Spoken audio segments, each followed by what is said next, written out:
Arturo Novoa was a nobody, a parasite, an ex-con with a failed dream of becoming a rapper. He lived off others, always expecting them to bail him out. He surrounded himself with people who covered for him, who excused his failures. But when things took a dark turn, those same people found themselves drowning in the consequences of his actions. This is the chilling story of Arturo Anthony Novoa, a petty criminal who became a cold-blooded murderer. Call 911, what is your emergency? Yeah, my name is Ken Escobar. Okay. Me and my wife, we just found a dead body in our freezer. Dead body in freezer. your freezer? A freezer. My friend called last week. He said my electricity is off. Can I put my freezer in your basement? And I said, yeah. All right, it's okay, sir. What's your name again? My name is Ken Escobar. I'm standing right in front of my house. Is it a male? Is it a female? I think it's a female because... On the night of July 29, 2017, Kevin Eschenbaum made a frantic call to 911. He and his wife had made a horrifying discovery in their basement. A freezer they had been storing for a friend contained the remains of a human body, a young Caucasian woman. Police arrived swiftly, sealing off the area and questioning the couple. Kevin and his wife Jill were taken in for questioning about the freezer, its origins, and who might be inside. Can you tell me what happened today? Today, my husband went over to his friend's house, and I was thinking about what to make for dinner. And I didn't have any hamburger in our freezer, so I thought maybe there might be some in there. So I went down, and I knew that the padlock was on that freezer. And so I took a little screwdriver down with me, and I just unscrewed it. And when I opened it up, I saw the black trash bag and got a 5-gallon bucket with the orange lid. And I saw that, and my stomach flipped, and I just shut it. And I put the screws and stuff back in, and my husband came home like maybe 10 minutes later. And he saw what was wrong as soon as he sat down on the couch, and he said, what's wrong? And I told him what I saw, and he said, well, he goes, you stay up here, and I'm gonna go down and take, see what it is. So he went down, and he took the screws and stuff out of it again, and he opened it up, I guess, and he was down there just for a couple minutes, and I stuck my head down, and I went down the steps, and I just sat down on the steps, and he was taking that black bag out of the backpack. There's a red backpack, and he tried to open up that, and I think I wanted to get scissors because it was tied real tight, and I gave him a thing of scissors, and he cut that open, and then there was another bag of that inside of that bag, and he cut that one open, and when he tried to open it up, it smelled horrible. And I thought it was spoiled meat at first. I was hoping that it was just spoiled meat. And I said, it just stinks too bad. I said, just put it back. I said, just wrap it up and put it back in the backpack.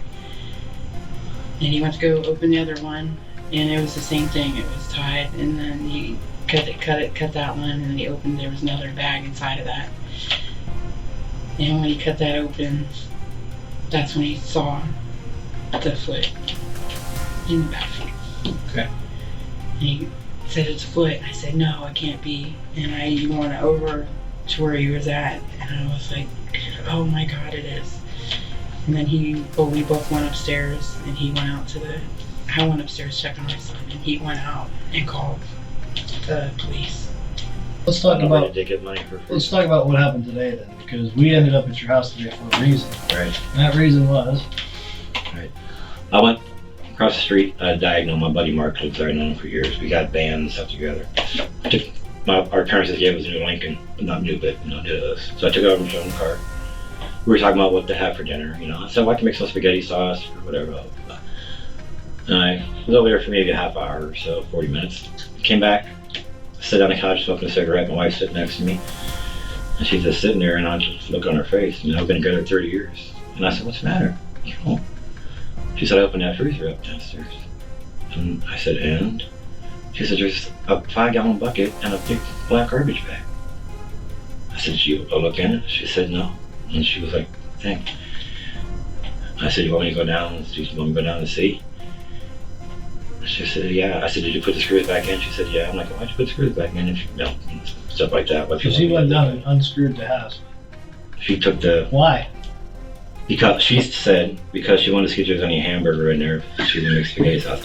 I think it was gnawing at just her, got to it. and she wanted to see, but that Well, was her listen. way. It's okay. I mean, Listen, it's your house. right, but I'm You saying... got a freezer in your basement. Right, and then there's it has a padlock on it. and- You're paying for this guy Right. to run a freezer at your house. Well, that's another thing. He said, I'll give you $100 a week to keep it. I $100. said, Anthony, I don't know. I said, your rent's $450 a month. I said, just spare me like $20 a month or, you know, whatever for the electric bill or whatever. He offered $100 I a said, I'll week. give you $100 a week. Well, the light had to go off when he said that. It did. I'm like, well, first I thought maybe he just misspoke or maybe, you know, I mean, he said, I'll give you $100 a week or whatever. That's how you followed up, or whatever. I said, Anthony, I thought we were friends. So I'm he like, brought a "No, we're-" locked freezer to your house and I didn't- offered to give you $100 a week. Yeah, well, I didn't know it was locked. I didn't know it was locked. Well, I mean, and that's right. yeah. My wife told me. I just figured, well, you don't want us to eat the meat.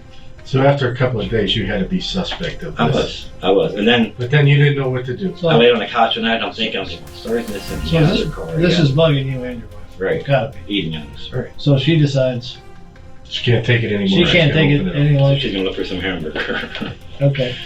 And then I went down, I undid it, I opened it. As soon as I opened it, my stomach just flipped. Then I just like, what? This is how you store your meat? So I picked up the bag, it was pretty heavy, the big one. And I picked up the 5-gallon bucket, and I set it down, and I open it, and there's a backpack. I'm like, take the backpack out, open up, there's a green garbage bag. Open up the green garbage bag, another green garbage bag. But it's frozen, frozen It's together. a solid block. Right, so I got these scissors and it smells really bad. I'm like, why would it? That's when I knew. I was like, why would you wouldn't put rotten meat in a freezer and freeze it? It didn't rot in the freezer because it would be frozen. And Joel and my wife's looking and it just looks so weird to me. I've seen lots of rotten meat and thing, working in restaurants and thing. And my wife said, nah, she just put it back in the thing. I said, no, Joe, I'm looking. I said, I've never seen nothing like this. No kind of meat or nothing like this. So I took had the other bag sitting on the floor. I couldn't get the knot out. It was like frozen. I just couldn't do it, and I didn't have the strength to get it out. She said, you want me to get you some scissors? I said, yeah. She brought me down a pair of scissors. Well, hell yeah, you gotta get in there Right. now, I said, right? I got to see what's in here, And then and then I'm like, it's not covered. The meat's not covered. And then I recognized the foot and the thing, and I just my wife grabbed her head and I grabbed mine. You knew it was a body. I said, I turned around, I said, call the police. But she didn't, she was freaked out, so I just took the phone and I didn't call nobody, nothing. Investigators didn't need forensics to tell them who the victim was. They already had a strong suspicion. Just a month earlier, on June 22, 2017, the family of Shannon Graves DePaul had reported her missing. The 28-year-old woman, known as Star to her friends, had last been seen on February 23rd of that year. The deeper detectives dug, the clearer the truth became. Shannon Graves had trusted the wrong man, and Arturo Novoa had done something monstrous. Shannon was strong-willed and independent. She often disappeared for short periods, so her family wasn't immediately alarmed. But this time was different. She never resurfaced. A hard worker, she split her time between Akron and Youngstown, Ohio. She was small in stature, but fierce in spirit, always standing up for others, never backing down from a fight. And she had a complicated history with one man, Arturo Novoa. Now the pieces were falling into place. The connection between the freezer and her disappearance led detectives straight to him. Detective Sergeant Matt Lambert began untangling Novoa's web of manipulation. I don't know how you feel about it, but legally, there's nothing wrong with you looking in the freezer. So, it's not a big deal if you were like, man, I need to know what's in this freezer, and you open up this freezer. But, I mean, is that what happened? I mean, I really was just looking for stuff for dinner tonight. I really was. He was at his friend's house, and I was just like, I didn't have any hamburger in the freezer, so I was like, I'll see if you kind of thing. And he told me, I was like, I figured I'd just, replace it on paytails, go get them, and, and everything, and put it back in there. And that's really all that it was. Because what I'm trying to tell you is there's nothing wrong with you saying, hey, this is weird, I need to look at it. Right. I mean, at the time when I saw the padlock, did I think that was weird? Yeah, I even told my husband that. I said, why would you put a padlock? Well, you said you That's guys kind of crazy. jumped around and said, well, maybe Shannon's in there. Yeah, well, yeah. Yeah. Okay. But I didn't really think that was that. No. I wouldn't even. Yeah. Well, I mean, you're kidding around, but yeah. I wouldn't. Yeah, I mean, yeah, it's weird. Right. I just would never. Okay. I still can't believe it. He interviewed Kenneth Eschenbaugh to understand Novoa's ties to both Shannon and another woman, Katrina Layton, another on-again, off-again lover of his. Lambert also questioned Michael Gordon and his mother, who provided key details about how the freezer had moved from place to place before ending up in the Eschenbaugh's basement. Okay, the reason I'm bugging you guys is I need to know about things you might have moved for a guy named Anthony. And this guy you even know is Anthony. That's not his name. But it's what you know him as, Anthony. Do you know that's not his real name? I know his name, no. I know he says Tony. Right. It's a derivative of Anthony, so Yeah, neither one of them are right. right. His real name is Arturo Novoa. Most people who are very close to him don't even know that. But it's something. We do know because he prides himself on saying that he's Puerto Rican. Okay. He's happy about that, I guess. Okay, so I'm interested in things you may have moved for him. Okay. And I'm specifically interested in a freezer. So what can you guys tell me about a freezer? I was with him when they bought it. Who bought it? Anthony bought it. He was on the phone with Trina. Trina gave him the money. They were together earlier that day. Anthony Trina gave him the money. bought it. Trina's money. They were on the phone all the time. He was in the store. Which was where? Walmart. But you were with him when he bought this. Is this you and him? Yeah. Okay. She was on the phone constantly. So Constantly. he And buys even it. after he bought it, I went to the bathroom. She got mad because I took my time going to go get my car for it to come in. For him to put it in the car. For them to put it in the car. She's like that. She's really like that. So if you had to guess, when do you think this was? Around the first week of July. I don't think it was before the 4th. Okay. Gordon had worked alongside Arturo at Outback Steakhouse for about a year when they found themselves involved in something far darker than they could have imagined. The freezer, initially delivered to a duplex where Arturo and Katrina were staying, was soon moved to the Eschenbaugh residence on Divot Avenue. It was just a lock and some screws. And my toe. I'm saying, the metal parts that you locked the lock to? Because that thing didn't have the stuff on it. I guess. It was with the lock. Like, Oh, it was a kit? it was just it was a a lock. lock and some screws and shit. He Okay. just put it in my toe. So he put it in your toe. When you got there, he put it on. Yeah. Because he couldn't have did it before. Okay. Because the told about it. Now When he showed you the upstairs, this is real important. Yeah. He was We showing we me didn't the have the upstairs. tote. We didn't have the tote then, so it had to be that day. Does Trina know that you're over at Devitt putting his freezer there? Yeah. She has to. If she's the one, I went from Devitt to her house where Anthony got the extension cord. He's the one that told me she helped him find it. And we go back to Devitt. So I would assume, yes, she does. She's calling, talking while you guys are doing all this? Or? Well, he talked to her in the house when he got the extension cord. Well, I mean, you said And yeah, he did. she has a Always, she got a bad habit. She got a bad habit of calling that boy every 10, 15 minutes. And like I said, when he ignores her calls, she blows his phone up. Right? When he ignores the calls, I get phone calls. Hey, if I'm not with him and she can't find him, she calls me. And I'm like, look, I'm at work or I'm doing me. Why are you calling me? I got you. Oh, She keeps tabs on that And she'll even boy. call you if she don't get her set. Exactly. Okay. She keeps tabs on him better than she keeps tabs on her son.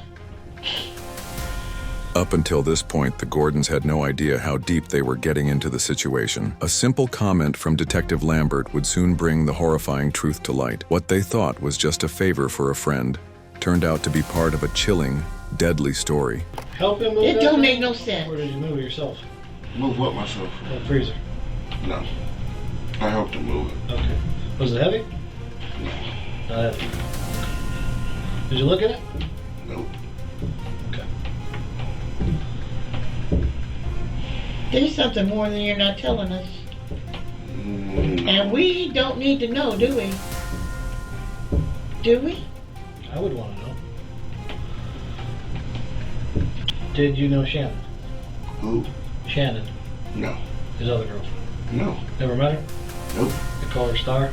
Nope. Okay. Hear talk about her. You do? That's about it. What do you hear?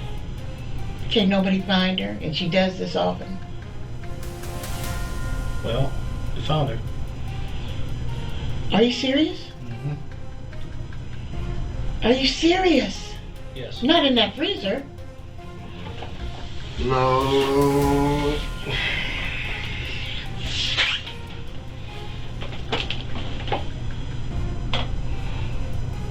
How the fuck would he ask me to move some shit like that?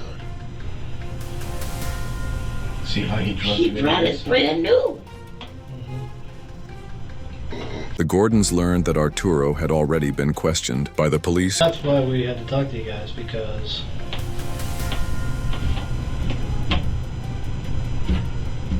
crazy as that is. Because Anthony don't know nothing about no freezer.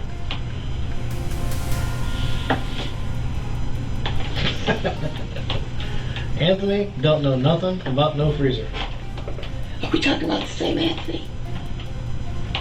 The only Anthony I know. We're talking about the Or same Anthony. God I knew. So, I told you there's something weird about them. You did. And soon, the full weight of the tragedy would fall on them. What, Mom, you alright? I'm thinking that freezer was just... not very big. It wasn't at all. No, it wasn't very heavy either. I'm not. It wasn't. She wasn't a very big girl.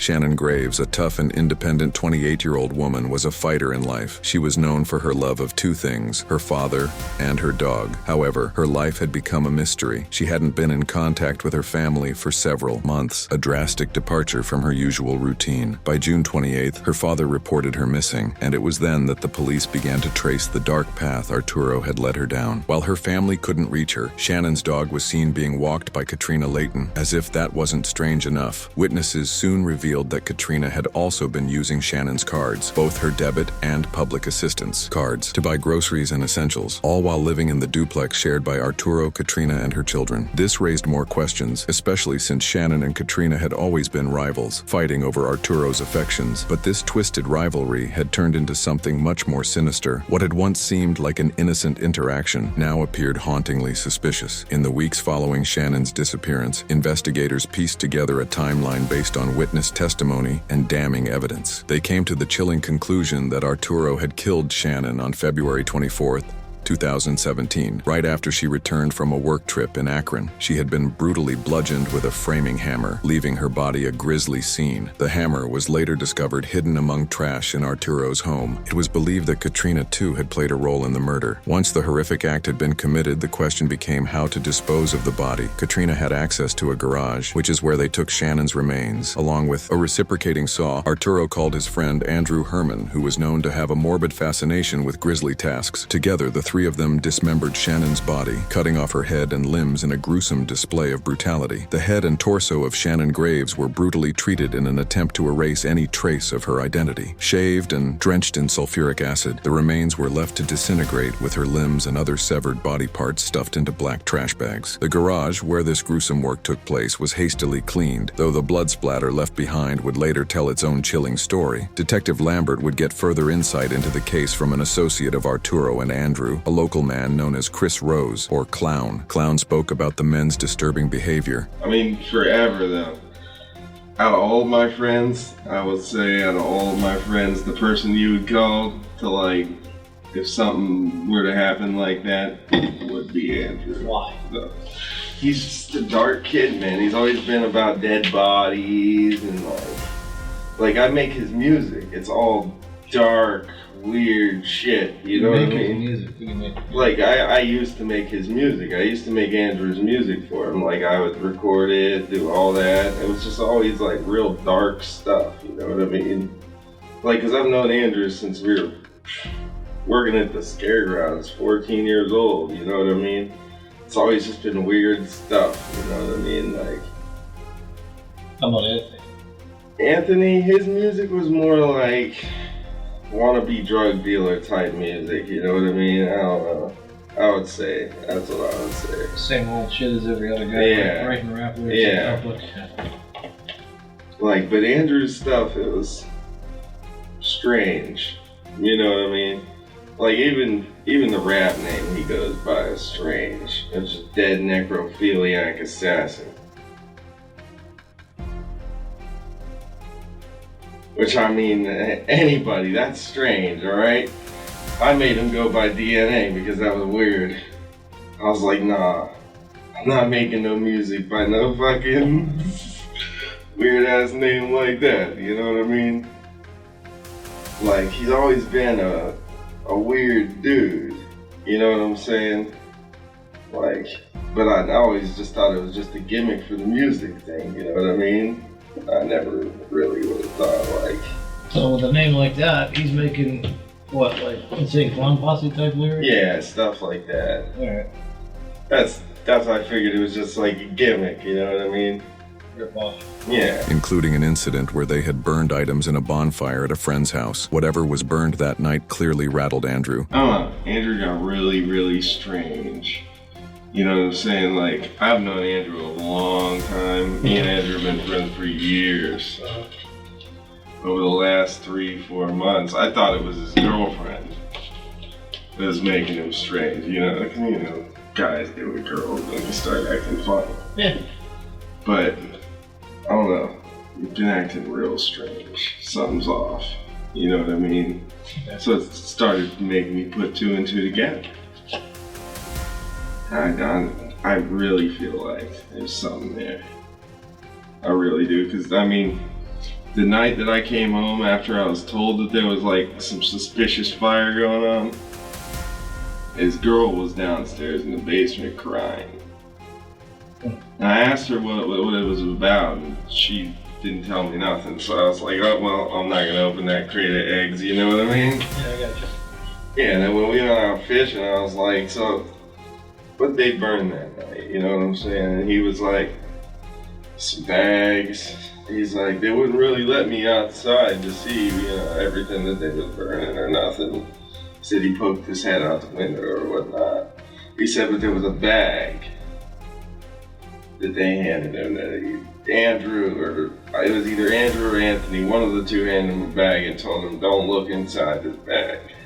Okay. He didn't look in the bag. I told him he's a fucking idiot for not looking in the fucking bag. Well, everybody's told him. Like, seriously, you gotta like, at least take a peek. I mean, if somebody's putting you in a situation like that, you kinda gotta like, Yeah. you know? At least. That way, if anybody ever asks you what was in that bag, at least you know what was in that bag.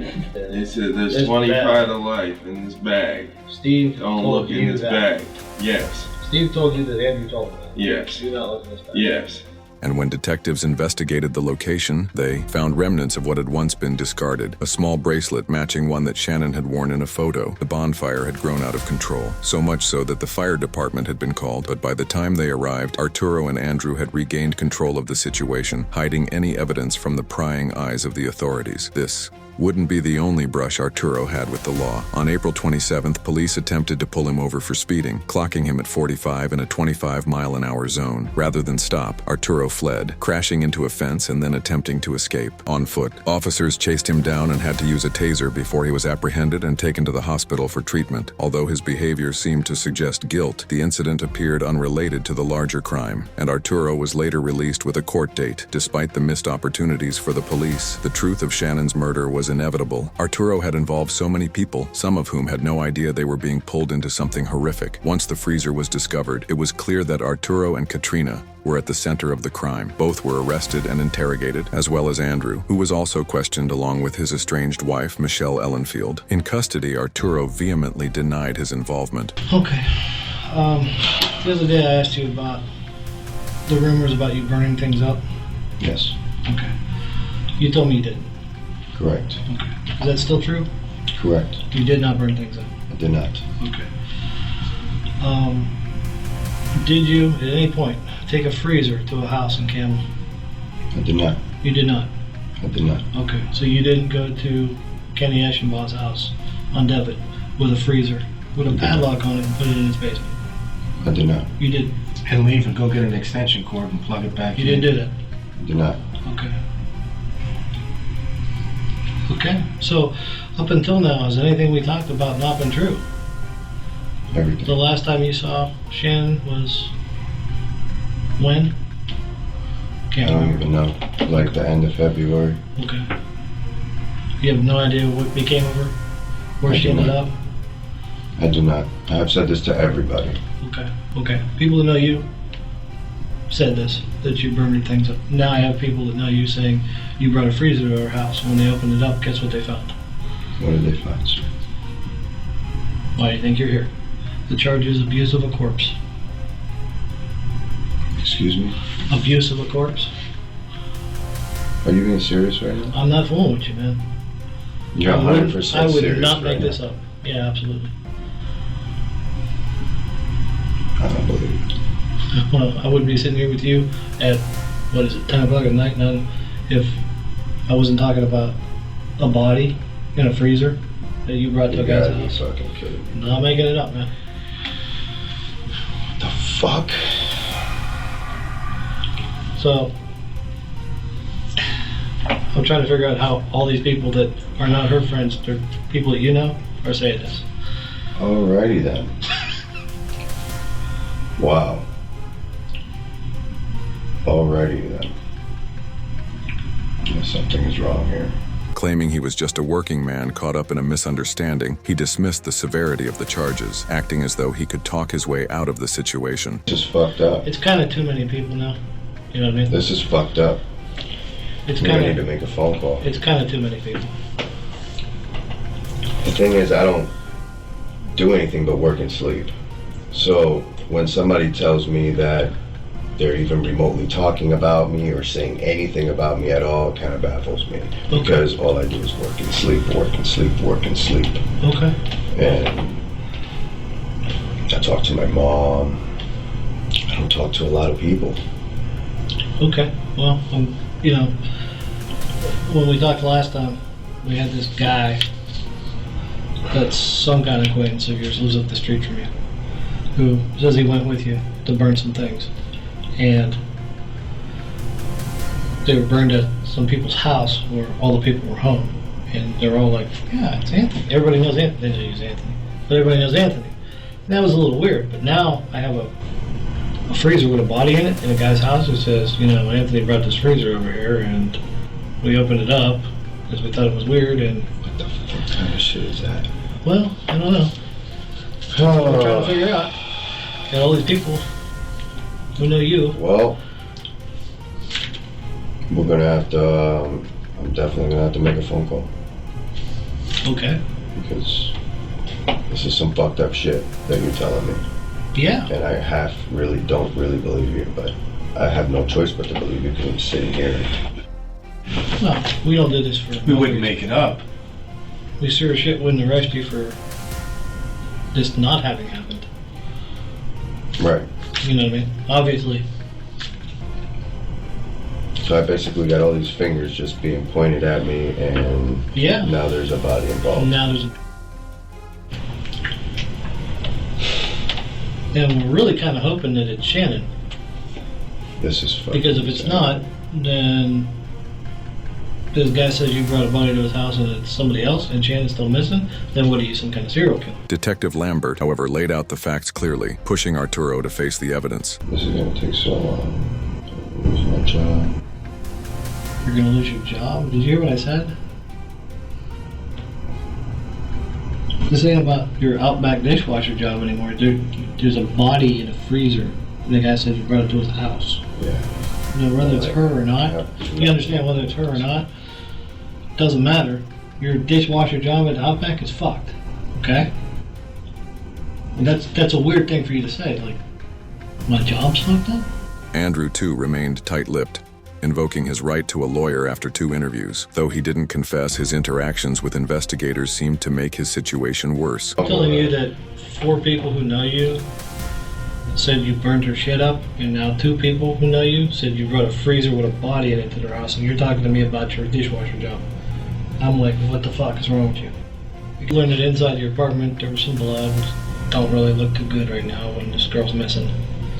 I would like to The know. only blood that I can possibly think that you might have found in my There's a lot of apartment is reasons. mine, for There's a sure. lot of reasons why there might be blood in your apartment.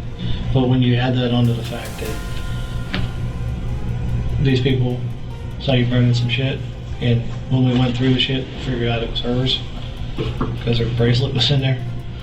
And when you add in that these other people who know you have a freezer in their basement that they say you brought over there, it kind of, we're past the point of no return on this thing. Like, you didn't bring no freezer with a body in it, and you don't know what's going on. Right. That don't happen. So there's a big part of your life that I'm not a part of, and that would be the part where you got a freezer with a body in it. I wasn't with you. Apparently. So Like, how do I end up it in would this be position? it would be very interesting to me to find out how you came upon a freezer with a body in it. That would be very interesting to me right now. It would also be very interesting to me if that's Shannon in there. It's a bad thing to say, but I'm hoping it is, because if it ain't, then I gotta wonder what the fuck do I got here. If you got a freezer with a body in it and it ain't hers, what the fuck? See what I'm saying? So I got a lot of questions, and none of them are good. I live a pretty simple life. Well, it's actually a little bit complex. How do you say? Well, you have a probation officer who thinks you live on the east side. And you got a mother who asked me first if I'm probation or police, because that matters, where you live. You have an apartment that was your missing girlfriend's apartment that you're still living in. It used to be ours, but yes. Yeah. You also have a new house that you guys are paying rent on that you don't live in. And according to Katrina, the only thing that you guys owned in that place was this freezer. So you got an apartment, it's a duplex up and down. What do you want to call that, an apartment or a house? It's a duplex, but Okay. You have a half a my house. lease is up in September, so. You have a half a house that you're paying for that you don't live in, that you don't keep nothing in there but a freezer that just happens to have your dead ex-girlfriend in it. So it kind of looks bad. I don't have anything in that house. We literally have Not no anymore. furniture, No, yeah, nothing. not anymore. No, it's been moved. Yeah, the freezers. Well, we have it now, but it was in Camel. We literally had nothing in that apartment. There's a freezer with a body in it in Camel that a guy that you do music with says you brought there. It's impossible because I didn't do no such thing. Okay. Can I make a phone call? Because I'm going to need to obviously get a hold of a lawyer. Oh, would you like to talk to a lawyer? I would like to call my lawyer, yes. Okay. Katrina, on the other hand, was under immense pressure. A mother of 2 young children, she found herself trapped in jail with little option but to turn on Arturo and Andrew if she wanted to see her freedom again. She held firm at first, but the emotional toll was clear. And so would your children. Your son's out there talking about a story he's supposed to tell us. A story? What do you mean? I don't know. My kid has all kinds of stories. Okay. I know. I mean, I don't know what he meant by that. Like, I don't know what should be. My son said he has a story. No, I mean, I'm misunderstanding what you just said. You said my son's... What I'm saying is you could go in the freezer too. I got you.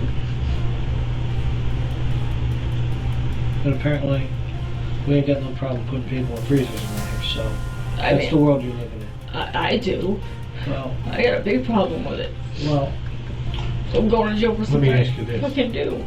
In a phone call from the Mahoning County Jail to her mother, the strain in Katrina's voice spoke volumes, revealing her true distress. Katrina. Yo, you gotta get me out of here. I know, Tina. You gotta get me out of here. I don't know what the fuck is going on. Where are you? Did they book you? Yeah, they booked me. Of course they booked me. They got me charged with 2 different things. I don't know what the fuck to do. I didn't even do anything. I don't have a lawyer. I don't have a lawyer. What did they book you with? Murder? No, abuse of a corpse and obstruction of something or another. I don't even know. Obstruction of justice? I guess. And abuse of a corpse? How is that? I don't know. I don't know. I kept telling them I didn't know anything about it. I didn't have anything to do with it. They wouldn't You listen. needed the lawyer up. I'm so fucking glad you called me. I was there at 3 o'clock in the morning again. Did they tell you that? No, they said something, but you were there, and I don't know. I didn't know if you were there when I left, but all they know is I'm standing here. They booked me. I'm going to lose my job. I'm going to lose my job. I'm never going to know Where's Anthony? They took Anthony in, too, you know. Huh? They took Anthony, too. He's there. I know. Tina, you're so fucking innocent. Anthony is so motherfucking guilty. It's not funny. I don't even know. Listen to me. Listen. They found her fucking body in the freezer in your new apartment. No, they said it was in Kenny's. It was in Kenny's, and they moved it to the new apartment, Trina. No. The detective told me they found it in Kenny's. How could they get you for abuse of a corpse? What the fuck kind of shit is that? I don't know. You know why? Because it was in. Because it was in your apartment. That's why. Because I bought the freezer. They're saying because I bought the freezer. How did you buy the freezer? You don't have money like that. No, I gave Anthony money. Like, this is way at the beginning of July. I bought the freezer to put in the new house because the fridge that you have, I knew the freezer was messed up on it, so I bought it as a backup. Yeah. I know. And they're trying to use that against me. Whatever Anthony did, he needs to fix this. I don't know what the fuck happened. I don't know what he did. I don't know what he didn't do anymore. I just know he needs to fix this. Please. Right now, I need you to get along with Anthony's mother. I need you guys to get along. Listen to me. No, you listen to me. You listen to me. You will cut ties right this fucking minute of Anthony and his fucking family. Do you not hear me? They are going to cut ties with you 100%. They're going to fucking lawyer up, and I don't know what the fuck Anthony's going to do. But let me tell you, don't fucking worry about Anthony no more. This is serious big time shit, Trina. No, this is serious shit. I just know that he's not blaming anything on me, so I don't know what the fuck is going on. I don't know what is going on. No, nobody knows what's going on, but this is where you cut ties, because now you're both suspects. Okay, you're both fucking suspects. Suspects aren't allowed to talk to each other. You don't fucking even... You are not understanding. I have no proof that I didn't... I have no proof of anything. I have no proof. They're like, oh, well, you bought the freezer, so it's yours. What does that mean? Oh, shit. They're saying that Anthony brought the freezer to Kenny's house. Well, then how did I have anything to do with this? What am I supposed to do? I don't know what to do. You bought this shit for your new apartment. That's what you get a lawyer for. You know what you did. You know what you bought. You bought it for your new house. No shit. Arturo, too, made a call to his mother from jail, attempting to maintain his innocence, though the truth was closing in on all of them. Hello. What's going on? I need to get a hold of Trina. What are you talking about? Trina's in there, too. What are you talking about? Yeah, I called Trina's phone to see what's going on with you. And her mother picked up the phone talking about that Trina's in fucking jail because of you and this and that, that you killed her, that you chopped her up and all this bullshit. I said, what the fuck are you talking about? Don't be crazy my son without knowing. Oh Yeah. my God, there's so much shit, man. There's so much shit. What the hell? What's going on, Arturi? What's going on? It's so much shit. It's like so much shit. You don't understand. I won't be able to explain it. It's just so much shit. And now they're trying to accuse me of it because of all the fingers being pointed my way. And fuck, man. I just... Mommy, I'm fucking... You what? I'm scared over all this shit. I just can't take it. Fucking... I mean, now you're telling me they got Trina? What the fuck, man? Yeah, I called her number to see what's going on. And that's what, her mother said they got her down there. Oh my God, what's going on? What? Talk to me. What happened? What's going on? I don't know, Ma. I need a lawyer. I need to sell all my crap. I need a fucking lawyer. The tough exterior that Arturo had so carefully crafted shattered quickly in the face of reality. Both he and Katrina found themselves facing astronomical bond amounts, ranging from $400,000 to $1 million, sums neither could possibly afford. Arturo, clueless about the enormity of the financial burden, seemed oblivious to the consequences. Katrina, however, knew all too well that she had no chance of seeing her children again unless she made a drastic move. And so, it was Katrina who broke first. Seeking to reduce the potential charges hanging over her, she struck a deal with a local prosecutor for leniency. In exchange, she corroborated the damning story that had begun to take shape. Katrina admitted to aiding in the disposal of Shannon's body, buying the freezer and obstructing the investigation. She confirmed that Arturo had killed Shannon and that Andrew had played an active role in dismembering her remains. Her bond was lowered, allowing her family to post bail and bring her back home to her children. But her freedom was short-lived. Katrina violated court orders by reaching out to Arturo while he was behind bars, prompting her rearrest and a bond increased to $400,000. Ultimately, all those involved would face justice. Arturo, Andrew, and Katrina each pled guilty to their parts in the brutal murder of Shannon Graves. You understand that if you plead guilty today, you're making a complete admission to all of these charges. The state will recommend a prison sentence of no more than 20 years, and the defense will seek a prison sentence of 10 years.